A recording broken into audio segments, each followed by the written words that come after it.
Amigos, reciban un cordial saludo y una vez más, qué lindo nuestro privilegio de reunirnos para disfrutar de este mensaje extraordinario que Dios tiene para nosotros. Amantísimo Padre que estás en los cielos, una vez más suplicamos tu amor y tu misericordia. Pedimos que ilumines nuestra mente con tu palabra, que nos reveles, Señor, aquel mensaje extraordinario que tienes para nuestra vida. Quédate en nuestros corazones, en el nombre de Jesús. Amén, amén y amén.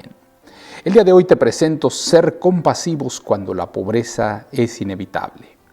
Pobreza y vergüenza tendrá el que menosprecia el consejo, mas el que guarda la corrección recibirá honra. Proverbios 13, 18.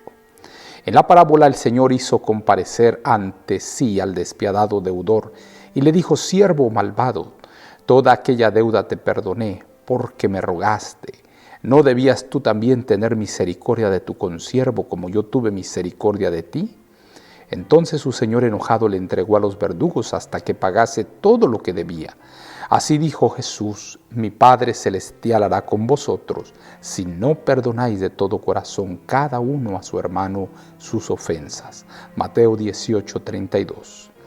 El que rehúsa perdonar está desechando por este hecho su propia esperanza de perdón. Pero no se deben aplicar malas enseñanzas de esta parábola. El perdón de Dios hacia nosotros no disminuye en lo más mínimo nuestro deber de obedecerle. Así también el espíritu de perdón hacia nuestros prójimos no disminuye la demanda de las obligaciones justas. En la oración que Jesús enseñó a sus discípulos, dijo: perdónanos nuestras deudas, como también nosotros perdonamos a nuestros deudores. Con esto, no quiso decir que para que se nos perdonen nuestros pecados, no debemos requerir las deudas justas de nuestros deudores.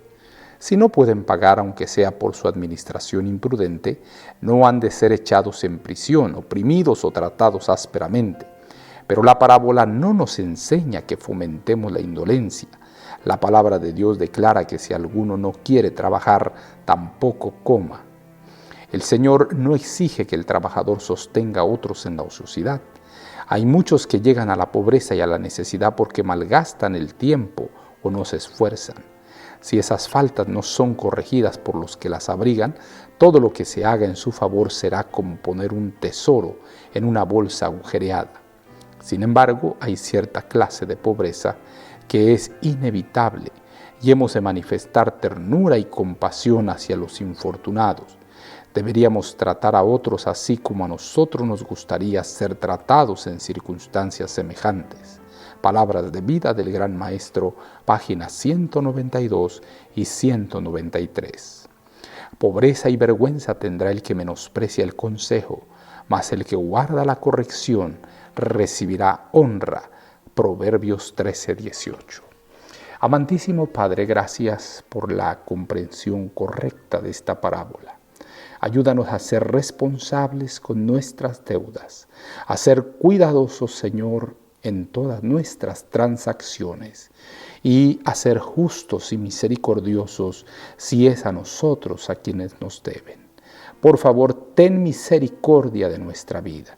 Ayúdanos a confiar en tu gran amor, ayúdanos a andar en tus caminos, no nos dejes y no nos desampares. En el nombre poderoso de Jesús, nuestro amante Salvador.